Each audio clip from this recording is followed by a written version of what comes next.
भगवान श्री कृष्ण लॉर्ड कृष्णा का जन्म कैसे हुआ? यह बात हम सभी लोग बहुत अच्छी तरह से जानते हैं, लेकिन भगवान कृष्ण की मृत्यु कैसे हुई थी? उनके शरीर का दाह संस्कार क्रिमेशन किसने किया? इन सवालों के जवाब शायद आपको पता नहीं होंगे। इनके बारे में जानने के लिए सभी लोग उत्सुक हैं। तो आज हम आपको बताते हैं कि आखिर भगवान होते हुए भी श्री कृष्ण की मृत्यु कैसे हो गई। पुराणों में मान्यता है कि भगवान कृष्ण का जन्म 3112 ईसा पूर्व में हुआ था।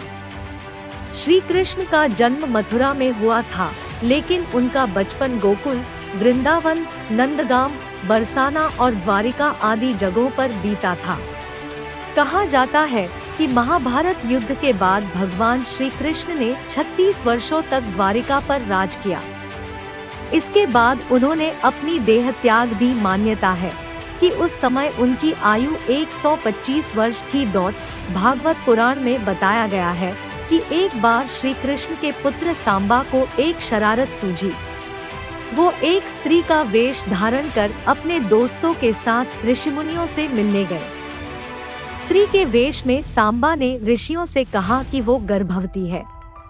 जब उन यदुवंश कुमारों ने इस प्रकार ऋषियों को धोखा देना चाहा, तो ऋषि क्रोधित हो गए और उन्होंने स्त्री बने सांबा को शाप दिया कि तुम एक ऐसे लोहे के तीर को जन्म दोगी जो तुम्हारे कुल और साम्राज्य का विनाश कर देगा। ऋषियों के इस शाप सुनकर सांबा बहुत डर गए। उन्होंने तुरंत ये सारी घटना जाकर उग्रसेन को बताई, जिसके बाद उग्रसेन ने सांबा से कहा कि वे तीर का चूर्ण बनाकर प्रभास नदी में प्रवाहित कर दें। इस तरह उन्हें उस शाप से छुटकारा मिल जाएगा। इसके बाद सांबा ने ऐसा ही किया। साथ ही उग्रसेन ने ये भी आदेश पारित कर दिया कि यादव राज्य में किसी भी प्रकार की नशीली सामग्रियों का ना तो उत्पादन किया जाएगा और ना ही वितरण होगा। इस घटना के बाद द्वारका के लोगों ने कई अशुभ संकेतों का अनुभव किया, जिसमें सुदर्शन चक्र, श्री कृष्ण का शंख, उनका रथ और बलराम के हल का अदृश्य हो जाना शामिल है।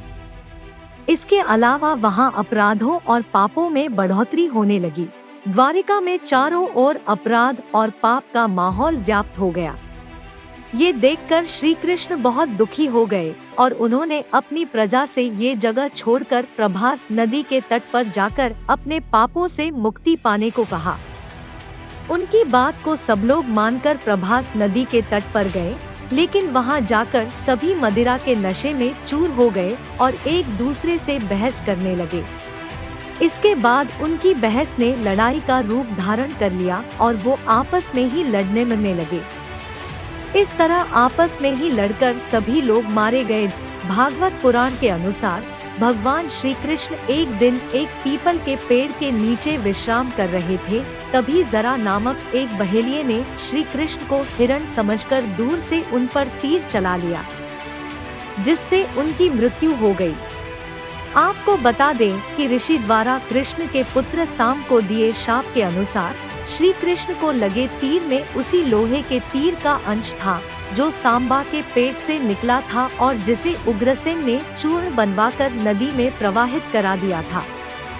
इस तरह ऋषि के शाप के अनुसार समस्त यदुवंशियों का नाश भी हो गया था और गांधारी के शाप के अनुसार महाभारत के युद्ध के बाद श्री कृष्ण के 36 वर्ष भी पूरे गए थे।